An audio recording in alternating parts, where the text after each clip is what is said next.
Hey fish people, I just got a new light for one of my new tanks, and I thought I would do a review. I'm sure you guys have seen these tanks. These are my two 5-gallon Kili tanks, and I currently on the top of them have a beamsworks, or beamswork, I think it's their 36-inch, actually it's an underwater light.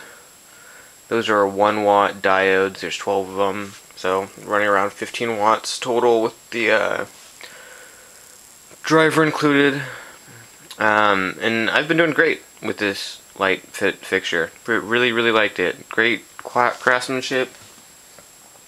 It's actually got some pluses.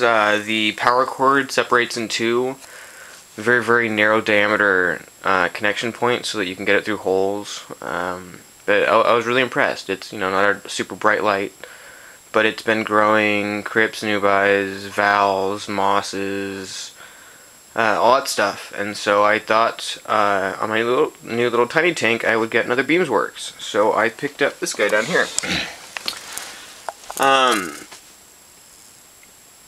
This is supposedly a 5-gallon tank. I think it's more like 4 gallons. Pretty tiny, rimless little guy.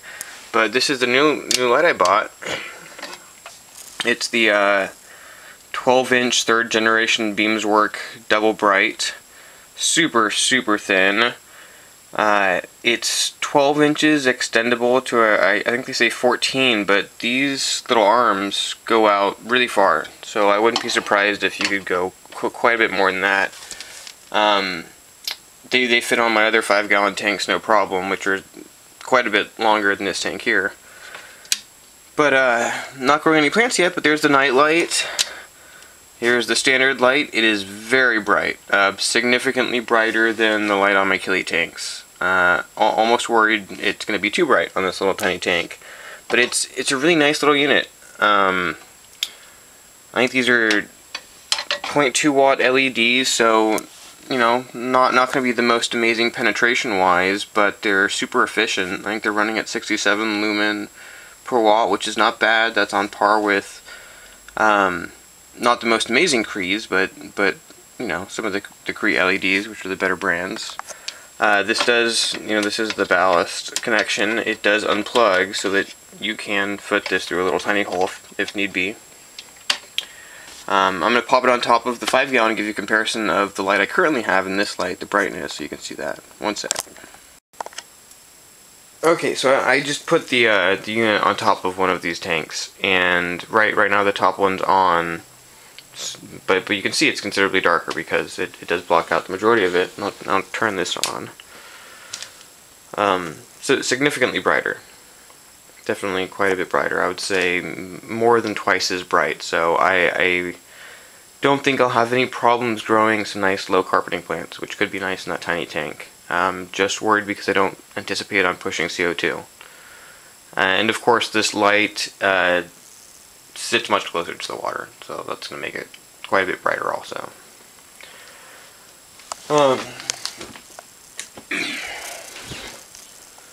don't know if you can tell, but that's with the other one off. Not sure how that showed up on the camera, but it's bright. Someone was considering putting one of these over a 5-gallon tank. I might tell them to go for the, I think this is the, you call it the 12-inch 200 high, or HI. You might just go for the standard. If you want to push CO2, go for the high. It's an awesome light. I wouldn't be surprised if it perfectly lit up a 10-gallon also. Let me try and pull these arms out and show you how far they come out.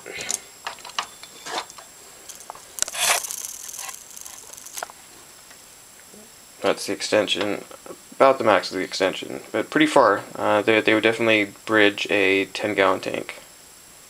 Yeah, it's beamsworks light. I'll keep you guys updated once I have some plants in this little tank I have down here. Shouldn't be too long, but it's bright.